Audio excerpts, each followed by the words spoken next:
ओम।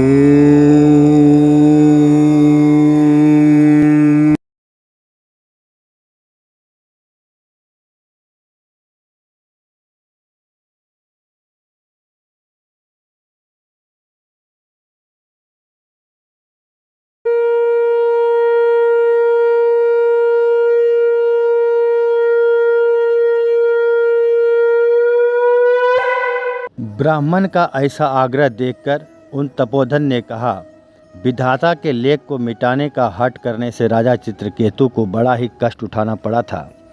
इसलिए देव जिसके उद्योग को कुचल देता है, उस पुरुष के समान तुम्हें भी पुत्र से सुख नहीं मिल सकेगा। तुमने तो बड़ा हठ पकड़ रखा है। ऐसी दशा में मैं तुमसे क्या कहूँ। जब महात्मा जी ने देखा कि यह किसी प्रकार अपना आग्रह नहीं छोड़ता, तब उन्होंने उसे एक फल देकर कहा, इसे तुम अपनी पत्नी को खिला देना, इससे उसके एक पुत्र होगा। तुम्हारी स्त्री को 1 साल तक सत्य, सोच, दया, दान और एक समय एक ही अन्न खाने का नियम रखना चाहिए। यदि वह ऐसा करेगी तो बालक बहुत शुद्ध स्वभाव वाला होगा। यों कहकर वे योगीराज चले गए और ब्राह्मण अपने घर लौट आया। वहाँ आकर उसने वह फल अपनी स्त्री को हाथ में दे दिया और स्वयं कहीं चला गया। उसकी स्त्री तो कुटिल स्वभाव की थी ही। वह रो रो कर अपनी एक सखी से कहने लगी, मुझे तो बड़ी चिंता हो गई है। मैं तो यह फल नहीं खाऊंगी। फल खाने से गर्भ रहेगा और गर्भ से पेट बढ़ जाएगा, फिर कुछ समय खाया पिया जाएगा नहीं। इससे मेरी शक्ति छीन हो जाएगी। घर का धंधा कैसे होगा। और देव बस, यदि कहीं गांव में डाकुओं का आक्रमण हो गया, गर्भिणी स्त्री कैसे भागेगी। यदि सुखदेव जी की तरह यह गर्भ भी पेट में रह गया तो इसे बाहर कैसे निकाला जाएगा। और कहीं प्रसव काल के समय वह टेढ़ा हो गया तो फिर प्राणों से ही हाथ धोना पड़ेगा। यों भी प्रसव के समय बड़ी भयंकर पीड़ा होती है। यह सब कैसे सह सकूँगी। मैं जब दुर्बल पड़ जाऊंगी तब ननद रानी आकर घर का सब माल समेट ले जाएगी और मुझसे तो सत्य शौचादि नियमों का पालन होना भी कठिन है। जो स्त्री बच्चा जनती है उसे बच्चे के पालन पोषण में भी बड़ा कष्ट होता है। मेरे विचार से तो बांधिया या विधवा स्त्रियां ही सुखी है। इनमें ऐसे तरह के कुतर्क उठने से उसने वह फल नहीं खाया। और जब उसके पति ने पूछा, फल खा लिया, तब उसने कहा, हाँ खा लिया। एक दिन उसकी बहन अपने आप ही उसके घर आई। तब उसने अपनी बहन को सारा वृतांत सुनाकर कहा कि मेरे मन में इसकी बड़ी चिंता है। मैं इस दुख के कारण दिनों दिन दुबली हो रही हूँ। बहन, मैं क्या करूँ। बहन ने कहा, मेरे पेट में बच्चा है। प्रसव होने पर वह बालक मैं तुझे दे दूँगी। तब तक तू गर्भवती के समान घर में गुप्त रूप से सुख से रह। मेरी पति को कुछ धन दे देगी तो वे तुझे अपना बालक दे देंगे। हम ऐसी युक्ति करेंगे कि जिसमें सब लोग यही कहे कि इसका बालक 6 महीने का होकर मर गया और मैं नित्य प्रति तेरे घर आकर उस बालक का पालन पोषण करती रहूँगी। तो इस समय इसकी जांच करने के लिए यह फल गौ को खिला दे। ब्राह्मणी ने स्त्री स्वभाव बस जो उसकी बहन ने कहा था वैसे ही सब किया। जब उस स्त्री के पुत्र हुआ तब उसके पिता ने चुपचाप लाकर उसे धुंधली को दे दिया और उसने आत्मदेव को सूचना दे दी कि मेरे सुखपूर्वक बालक हो गया है। इस प्रकार आत्मदेव के पुत्र हुआ। सुनकर सब लोगों को बड़ा आनंद हुआ। ब्राह्मण ने उसका जातकर्म संस्कार करके ब्राह्मणों को दान दिया और उसके द्वार पर गाना बजाना तथा अनेक प्रकार के मांगलिक कृत्य होने लगे। धुंधली ने अपने पति से कहा, मेरे स्तनों में तो दूध ही नहीं है, फिर गौ आदि किसी अन्य जीव के दूध से इस बालक का किस प्रकार पालन करूंगी। मेरी बहन के अभी बालक हुआ था, वह मर गया है। उसे बुलाकर अपने यहाँ रख लें तो वह आपके इस बच्चे का पालन पोषण कर लेगी।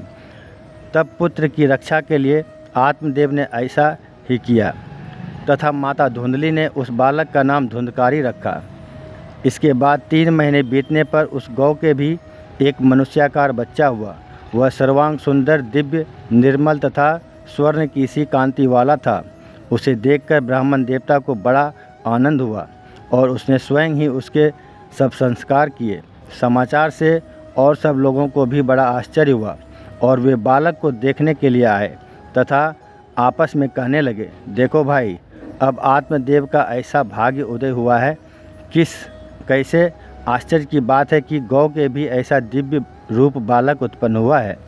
देव योग से इस गुप्त रहस्य का किसी को भी पता न लगा।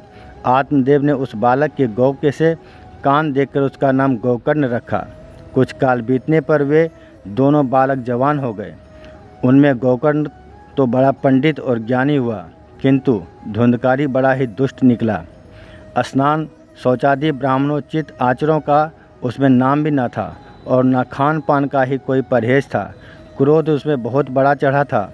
वह बुरी बुरी वस्तुओं का संग्रह किया करता था। मुर्दे के हाथ से छुआ हुआ अन्न भी खा लेता। दूसरों की चोरी करना, सब लोगों से द्वेष बढ़ाना उसका स्वभाव बन गया था। छिपे छिपे वह दूसरों के घरों में आग लगा देता था। दूसरों के बालकों को खिलाने के लिए गोद में लेता और उन्हें कुएं में डाल देता।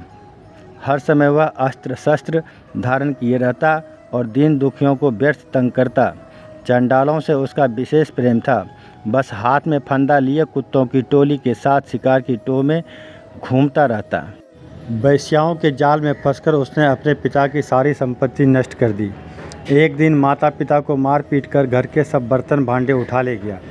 इस प्रकार जब सारी संपत्ति स्वाहा हो गई तब उसका पिता फूट फूट कर रोने लगा और बोला, इससे तो इसकी माँ का बांझ रहना ही अच्छा था। कुपुत्र तो बड़ा ही दुखदाई होता है। अब मैं कहाँ रहूँ, कहाँ जाऊँ? मेरे इस संकट को कौन काटेगा? मेरे ऊपर तो बड़ी विपत्ति आ पड़ी है। इस दुख के कारण अवश्य मुझे एक दिन प्राण छोड़ने पड़ेंगे। उसी समय परम ज्ञानी गोकर्ण जी वहाँ आए और उन्होंने पिता को वैराग्य का उपदेश करते हुए बहुत समझाया।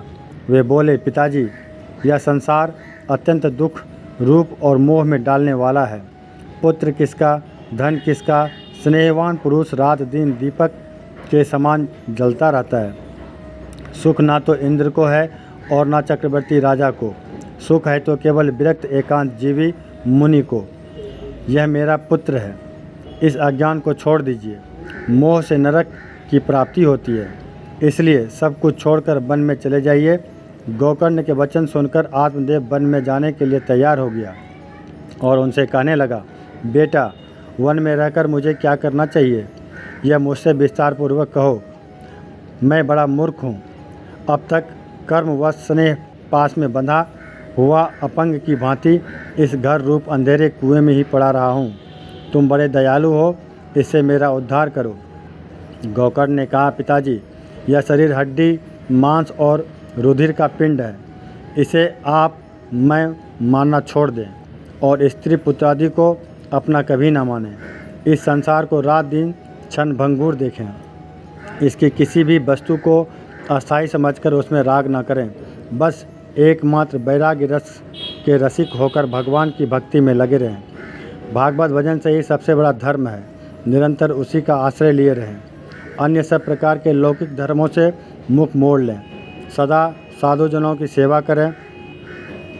भोगों की लालसा को पास न भटकने दें तथा जल्दी से जल्दी दूसरों के गुण दोषों का विचार करना छोड़कर एकमात्र भागवत सेवा और भगवान की कथाओं के रस का ही पान करें। इस प्रकार पुत्र की वाणी से प्रभावित होकर आत्मदेव ने घर छोड़ दिया और वन की यात्रा की। यद्यपि उसकी आयु उस समय 60 वर्ष की हो चुकी थी, फिर भी बुद्धि में पूरी दृढ़ता थी। वहाँ रात दिन भगवान की सेवा पूजा करने से और नियम पूर्वक भागवत के 10वें स्कंद का पाठ करने से उसने भगवान श्री कृष्ण को प्राप्त कर लिया। तो इस तरह से चतुर्थ अध्याय समाप्त हुआ।